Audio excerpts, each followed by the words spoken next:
Xabi Alonso ini punya gaya permainan yang menjadi ciri khas karakternya dia, yaitu tadi 3-2-2-3.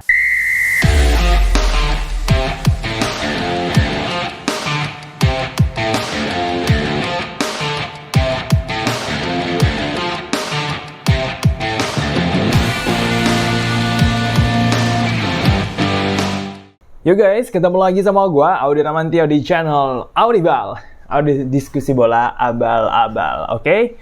Kemarin Real Madrid baru aja memperkenalkan Trent Alexander-Arnold ya, sebagai pemain baru di musim panas 2025. Didatangkan secara gratis dari Liverpool ya, jadi Real Madrid mendapat dua pemain, Dean Howson sama Trent Alexander-Arnold, plus pelatihnya tiga ding, satu lagi namanya Franco Mastantuono. Tapi meskipun Mastantuono ini dibeli mahal ya, 45 juta kalau nggak salah, tapi gue nggak akan masukin ini ke dalam diskusi bacot taktik kali ini. Gue berharap ya, karena dia masih 17 tahun, jadi gue berharap yang masuk memang benar-benar pemain yang senior. Oke, 3 pemain baru plus 1 pelatih baru, yaitu Xabi Alonso. Nah, sekarang gimana nih? Xabi Alonso akan menerapkan sistem permainannya di Real Madrid, terutama nih Real Madrid bakal main di Piala Dunia Antar Klub 2025. Dan gimana Alonso menerapkan sistem permainannya yang biasa dilakukan di Bayer Leverkusen, apakah bisa diterapkan di Real Madrid sepanjang musim nanti 2025-2026? Langsung aja kita bahas di Bacot Taktik skema permainan Xabi Alonso di Real Madrid. Let's go! Oke, ini dia untuk formasi yang pertama nih. Gue ngasih 3 pilihan skema. Untuk formasi pertama adalah 4-2-3-1. Sebenarnya Xabi Alonso memang di atas kertas memainkan 4-2-3-1 juga nih di Bayer Leverkusen. Kalau di Real Madrid nih, kan udah ada Trent Alexander-Arnold ya. Ada Trent Alexander-Arnold, Dean Howson, Rodriguez sebagai back ya, dengan Eder Militao dan juga Raul Asensio sebagai pelapisnya. Nah, untuk sektor kiri, gue pasang David Alaba. Oke, ini gue harap dengan asumsi bahwa David Alaba udah sembuh dari cedera ya di musim depan, jadi udah bisa main di starting line up. Untuk di tengahnya nih ada Aurelien Tchouameni dan juga Federico Valverde. Di nomor 10 belakang striker ada Jude Bellingham, penyerang sayap kiri Vinicius Junior, kanan Rodrigo Goes, dan depan Kylian Mbappe. Oke, memang 4-2-3-1 nih yang diterapkan juga Xabi Alonso di Leverkusen. Tapi gue mau lihat lo satu ini nih. Lihat. Ini kelihatan ya, ini skema permainan Alonso waktu pas masih di Leverkusen. Meskipun 4-2-3-1, tapi pada praktiknya di lapangan, Alonso memainkan skema 3-2-2-3 dengan 3 back ya, 2 back sejajar, 1 back ini agak maju ngebantu serangan, kemudian 2 pivot ya, satu yang memegang bola, yang nyuplai bola, satunya lagi adalah dia defensive midfield, lebih berusaha untuk menjaga stabilitas lini tengah. Kemudian ada 2 gelandang yang akan membantu 3 penyerang di depan ya. 2 pemain sayap, 1 pemain nomor 9. Sedangkan 2 ini adalah tugasnya untuk mengatur serangan ya. Di sini ada Florian Wirtz. Ini Victor Boniface, Jeremy Frimpong, kiri ini Alejandro Grimaldo ya. Jadi ini di Leverkusen seperti ini nih untuk formasinya. Nah, kita kembali ke tactical board. Nah, dengan komposisi pemain Real Madrid yang ada di line up ini, gua rasa sistem 3-2-2-3 bisa diterapkan. Caranya kayak gimana? Yang pertama, Federico Valverde ini kan lebih tipikal gelandang box to box ya, yang juga sering ngebantu serangan ke depan dan masuk ke kotak penalti. Nah, untuk Tchouameni, dia gelandang yang tipikalnya tuh lebih bertahan. Jadi, dalam hal ini, Bellingham sama Federico Valverde yang akan menjadi 2 gelandang serang, Rodrigo Goes dan Vinicius Junior yang akan jadi 2 penyerang sayap. Kemudian Trent Alexander-Arnold di Liverpool itu waktu sama Jurgen Klopp, dia dimainin sebagai inverted fullback. Inverted fullback tuh back sayap yang masuk ke tengah untuk membantu serangan, untuk mengalirkan bola, untuk menjadi deep line playmaker. Oke? Dengan begitu, Dean Howson akan jadi back tengah bagian kanan, Antonio Rudiger adalah menjadi back tengah bagian tengah dan David Alaba akan memegang peran bek tengah bagian kiri. Nah, ini cocok banget ya, karena David Alaba kan punya kemampuan kaki kiri yang cukup bagus, pengalamannya juga cukup banyak, jadi gue rasa dia nggak akan kesulitan untuk main di level seperti ini, beserta itu juga berlaku dengan Rudiger. Paling Dinhausen aja yang perlu adaptasi lebih lama mungkin ya, tapi tergantung dianya. Oke, nah di sini Tchouaméni ini akan lebih bertugas menjaga kedalaman bertahan ya, stabilitas lini tengahnya. Sedangkan Trent Alexander-Arnold nanti akan mengalirkan bola nih ke rekan-rekan setimnya nih. Jadi dia nanti yang akan ngoper-ngoper bola ya, yang bawa bola mau ke kanan, ke kiri. Dan gua rasa dia nggak akan banyak main crossing karena beda sama Liverpool ya. Liverpool dia main crossing pasti banyak yang makan, tapi kalau ini kan penyerang-penyerang lebih mobile. Tapi memang Trent ini kan punya visi permainan ya, jadi gue rasa dia pasti bisa mengalirkan bola dengan baik gitu. Sementara itu Federico Valverde sama Bellingham nanti akan ngebantuin Mbappe di depan ya untuk bergantian masuk ke kotak penalti. Jangan lupa mereka berdua ini sebenarnya tipe gelandang yang mirip-mirip ya, sama-sama gelandang nomor 8 dengan tipikal box to box dan punya ketajamannya sendiri-sendiri dalam mencetak gol. Jadi ini akan sangat efektif. Oke, nah untuk bertahan kayak gimana? Kita kembali lagi ke foto. Lihat, ini nyerangnya ya.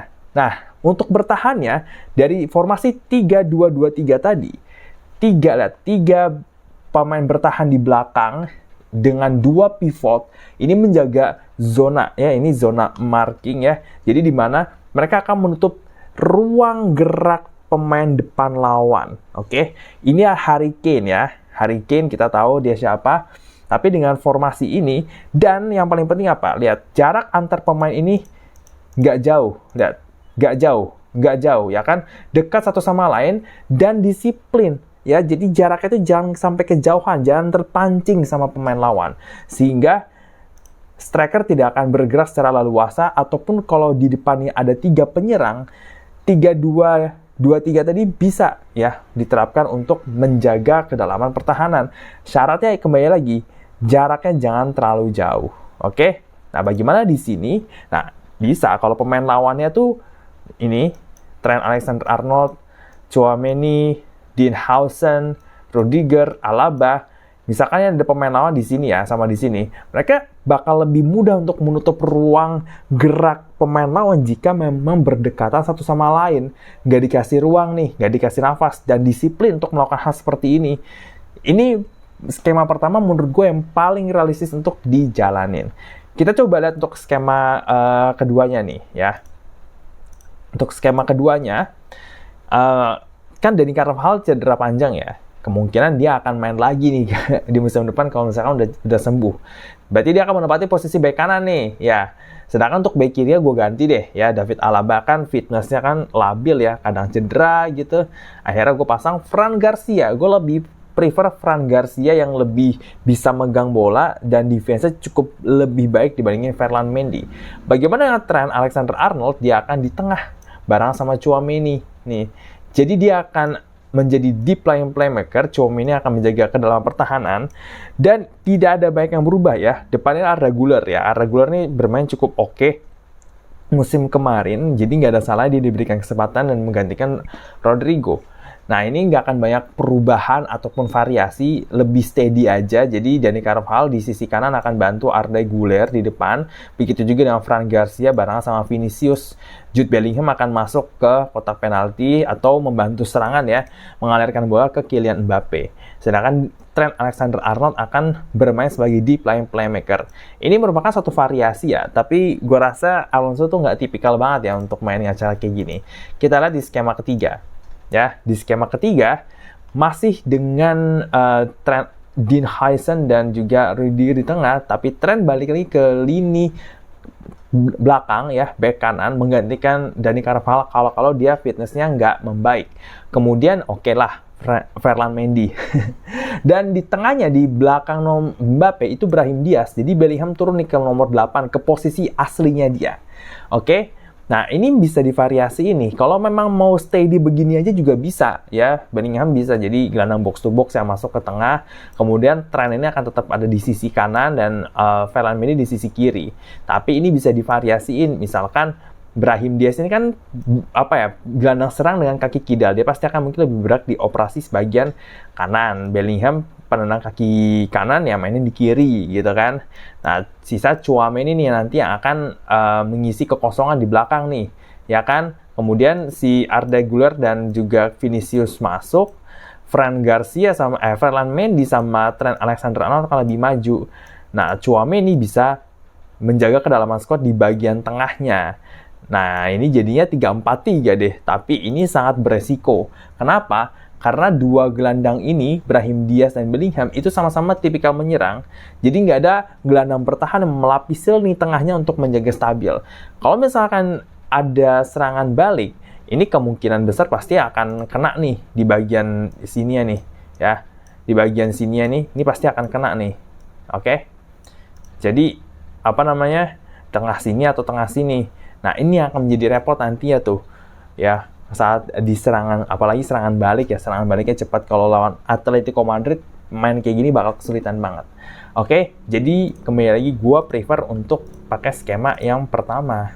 Seperti itu, karena memang sejajar dengan filosofi sepak bola yang dimainkan oleh Xabi Alonso waktu di Bayer Leverkusen, dan itulah yang akan dia terapkan juga ke Real Madrid. Oke, jadi seperti ini untuk bacot taktik kali ini. Beberapanya mungkin masih akan ada perubahan karena Real Madrid pasti akan beli pemain lagi. Oke, Dinhausen sama Trent pun nggak cukup karena mereka pasti butuh beberapa sektor, terutama di striker ya. Ada Endrick tapi masih terlalu muda dan belum konsisten. Jadi kalau misalkan Mbappe kenapa-napa, mereka harus punya pelapis paling nggak memang pemain berpengalaman dan bisa bermain sebagai nomor 9. Nah, ada juga yang meragukan kayak Rodrigo. Rodrigo ini masa depannya juga dipertanyakan karena beberapa kali dia diisukan meninggalkan Real Madrid. Oke.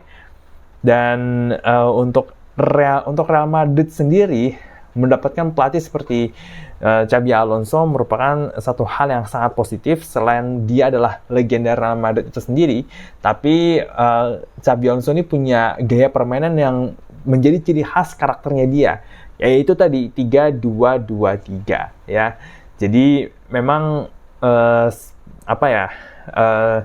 Real Madrid di musim depan dan juga Piala Dunia Antar Klub 2025 ini akan sangat menarik ya dengan kehadiran Trent Alexander-Arnold dan juga Dinhausen.